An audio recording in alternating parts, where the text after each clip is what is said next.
Everybody has that voice in their head that says, hey, could you really do this? Is it going to happen?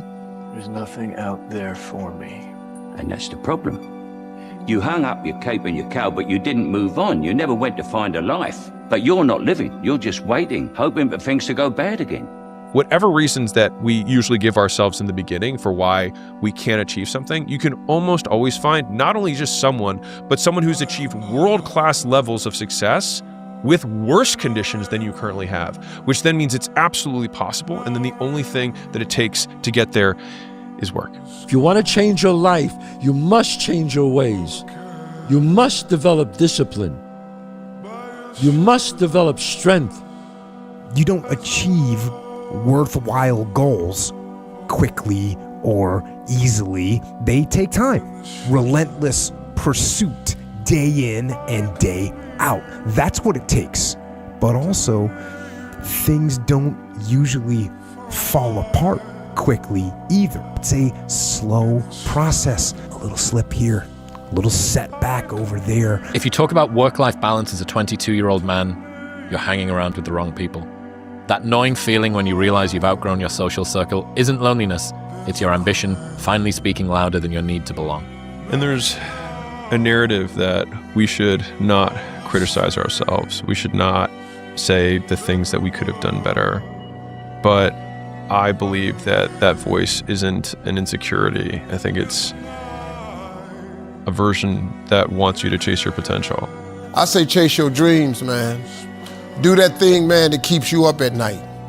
That thing that bothers you, man, that makes you trip. You can't quit thinking about it. You always, that thing, man, that you wake up in the middle of the night, you got a new idea. That's what you got to chase. Because anything else, it's gonna disappoint you. You're gonna forever be sad, man. If you don't chase that dream, you're gonna forever be miserable, man. You're born with a gift. If not that, then you get good at something along the way. And what you're good at, you don't take for granted. You don't betray it. What if you do betray your gift? And you betray yourself. Our minds are very similar to circuit breakers. When they blow, you gotta figure out what it is. Sometimes you just added too much to your plate. Go back in your mind and figure it out. The biggest single obstacle to success is the fear of failure. The antidote to the fear of failure is the habit of courage. And what we know is that you need two types of courage to succeed. The first type of courage is the courage to begin. It's the courage to launch with no guarantees of success. Someone once said that if all obstacles must first be removed, nothing will ever get done. We have the ability to go in such a space if you're willing to suffer. And I mean suffer. Your brain and your body, once connected together, can do anything. Sometimes all you need is 20 seconds of insane courage. Just literally 20 seconds of just embarrassing bravery.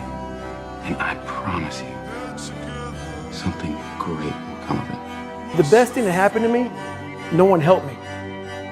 No one felt sorry for me. I had to figure out I wasn't going to be a punk kid all my life. So the only way I could turn it around was to suffer.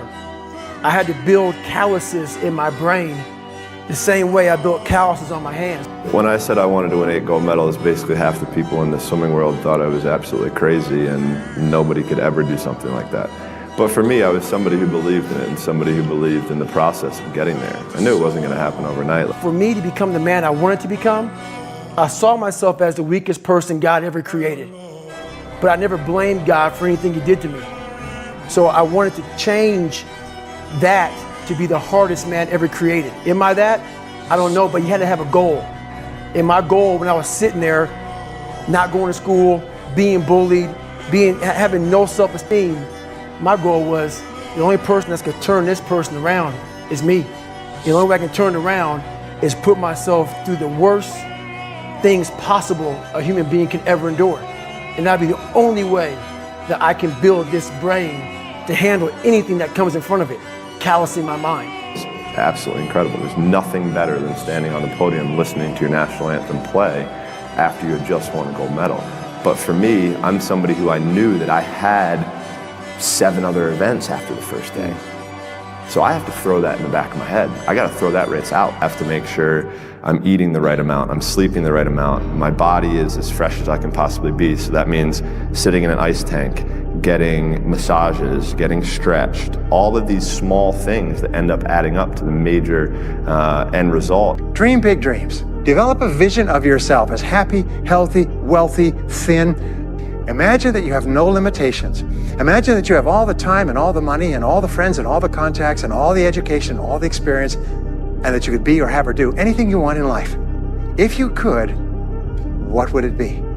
If your life were perfect in 5 years, what would it look like? How much would you be earning? How much would you be worth?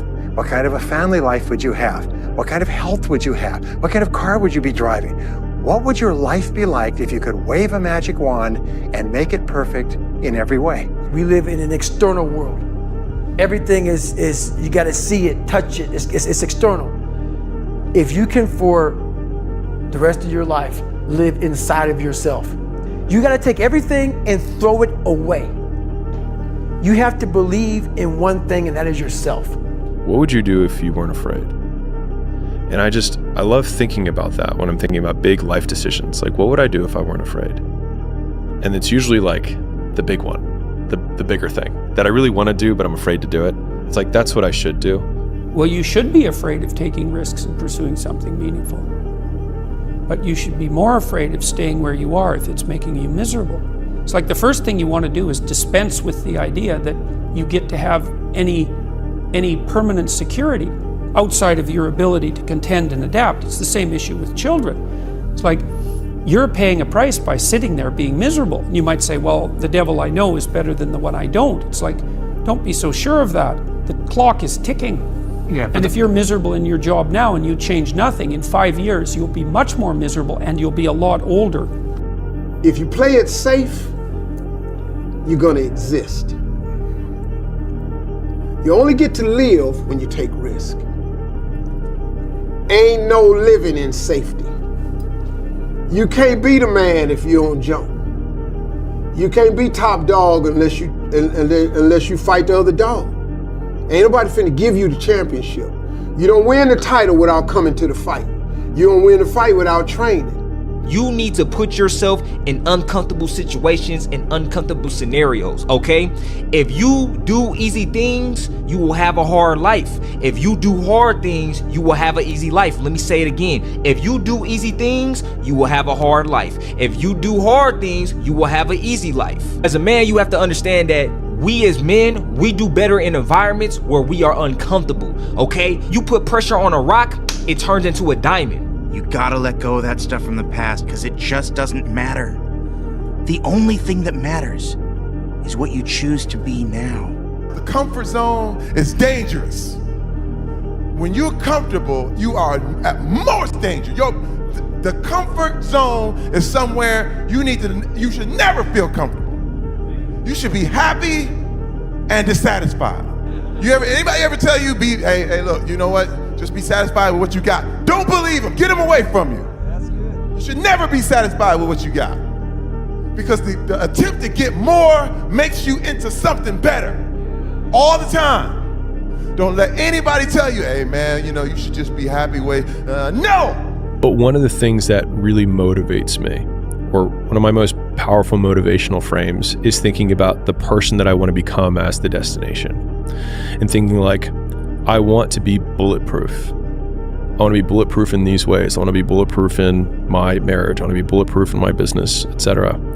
And I think about that man, whoever I want him to be. Like we said, hell is when you look at who you could have been and realize that you're not that person. And then I think, if I were to make that man, what would I put that man through to make him who he is? Like, it wouldn't be easy times. It wouldn't be quick wins. It wouldn't even be easy wins. It would be the toil and the struggle of achieving and reaching for things that are right out of grasp, that are right above my threshold, and continuing to do that to like lift the weight, to build the muscle, to break it down and do it over and over again, because like that's what creates the character traits that are the man that I want to be. And so when I'm going through those like really harder times, I like to think of like looking in my mental mirror of like, I'm making you. I'm not there yet, but I'm making you. Work. So I wanted to project myself forward to age 80 and say, okay, now I'm looking back on my life. I want to have minimized the number of regrets I have. And you know, I knew that when I was 80, I was not going to regret having tried this. I was not going to regret having wanted, trying to participate in this thing called the internet that I thought was going to be a really big deal. I knew that if I failed, I wouldn't regret that. But I knew the one thing I might regret is not ever having tried. And I knew that that would haunt me every day. And so when I thought about it that way, it was an incredibly easy decision. You get older, you think about things. My estimate historically, 80% of the time it ends up in the can like Johnny Sack. Or on the embalming table of Cogerelli's. No risk, no reward. Some people see the thing that they want, and some people see the thing that prevents them from getting the thing that they want. This next 5-year window is when you don't go practical and safe. This is not the time to get the job mom wanted you to. This is the time to realize that you have a 5-year window, and it's 3 for some, it's 8 for others, but this is a 5-year window for you to attack the life that you want to win. You have to take chances in life. If you don't take chances in life, you'll never have the life God has for you. Life is about risk. If you play it safe in life, you ain't gonna have much of a life. If you play it safe, you won't have much of a life. Life is risk. It takes courage to pursue your dream. I just did it. It cost me everything, but eventually, God is very good, man, when he sees you take a leap of faith. He supplies you everything you need. Now, it's gonna cost you something, but most people are not willing to pay what it costs to go after your dream, because you're gonna have to hurt a little bit. Fear is a mile wide and an inch deep. And so it looks like this ocean that you're going to step into and drown. But as soon as you step into it, you realize it was not that deep at all, and you can keep walking through it. And I just love that visual, because a lot of times when it's like we have this anxiety around this big decision we have to make, if you actually take the step and realize that it's not death, you're not going to drown immediately. There's plenty of other steps you can take from there, even if you get a little wet. There's no luck in this game, man. It may be a little bit of luck, but the luck happens after you bust your ass and you put yourself in that lucky situation. Luck doesn't happen. You put yourself in that situation where luck might happen. And that's what people don't know. Every family deserves to have a winner. I think it should be you. Through discipline, through self-discipline, through repetition, through tons of repetition of the same thing that you don't want to do, and that's the key thing. Through repetition of things you don't want to do, you develop mental, like an armor for your mind. You need to get on it. You need to be in here every day. You're almost out of time. You're 22, you're late. It's a man's game tonight now, you know that. It's a man's game tonight. Here we come. Here we come. It's a man's game now. I believe so much in myself, and I have a bulletproof mind, and when I go out there, I know what I'm able to do, and I do it good. It's pushing the water, and there's a jogger, actually. Look at this. Wow. It's a Florida man right there for you, Blake, jogging in the hurricane. If you pan it down here, you see it's about 3 o'clock in the morning, and there's not a car or a person in sight. If you pan over here, it's the same thing. Not a car or a person in sight. People call it arrogant, I call it confidence. Ignorant people call it arrogant, intelligent people call it confidence. There are no solutions, only trade-offs. What's that mean to you? That you're never going to completely solve anything in your life or in the world, and there's always going to be compromises that you have to make. And if you aren't willing to make those compromises, or you don't keep your mind open for those compromises, you're going to run into some real problems. But if you look at it and the fact that you might put a little more effort over here and it's going to take away from some effort over there, you can't just do everything at once. So yeah, no solutions, only trade-offs. We have no Great War, no Great Depression. Our Great War is a spiritual war. Our Great Depression is our lives. I can't. You can't? Are you f***ing kidding me? You just said I can't? Like, I want to bitch slap that motherfucker. You know what I'm saying? I can't. I don't have time for people that are weak and they say I can't. No, you can. You will. You gotta look at things and say, like at a certain point, like Eliminate the outcome. Stop being driven by rewards. Stop being driven by outcomes. Stop being driven by, if I get this, I'm gonna do this. Just work. And if you don't get what you thought you were gonna get, show up and still go to work. Because along the process, what's more important, what you acquire or who you become? And a lot of people think what they acquire is the thing that makes them who they are. No, it's who you become in the process of chasing what you want to acquire, right? Change expectation for appreciation. Extract the lessons and the blessings from the situations that didn't turn out the way you wanted them to turn out. But most importantly, man, approach it and eliminate the outcome, right? Just go for it, work. This is why most people never get anywhere. Most people are incapable of picking a direction and going. Just going. They observe the possibilities. They get paralyzed by all the possibilities. They refuse to move forward on all the possibilities, and then time passes them by. So it's very important that you make a decision and you go down that path. You commit to that path with the mentality of having zero options. I don't have a choice but to see this through. Okay, if I don't see this through, I'm gonna be digging ditches. That's what I tell myself. When I don't wanna come here and I don't wanna do this, and I get tired of, doing what I do, which happens to everybody, you go through ups and downs. I pretend like I have zero options. I say, well, if I don't do this, bro, I'm gonna be digging ditches, so I better show the fuck up and get it done. And that might sound ridiculous to you because that's not the truth anymore, but I still tell myself that, and that's how I operate. So you have to pick something, and then you have to commit to it for as long as that's going to take to make sure that you see it through. Most of the reason that we're afraid to fail is because we're afraid of dying in an abstract reality. We think, oh, we catastrophize. Okay, I'll lose my job, and then no one will like me, and then I won't be able to get a job again, and then I'll be homeless, and then I'll die. Like, it's just, right? Like, that's how we go, right?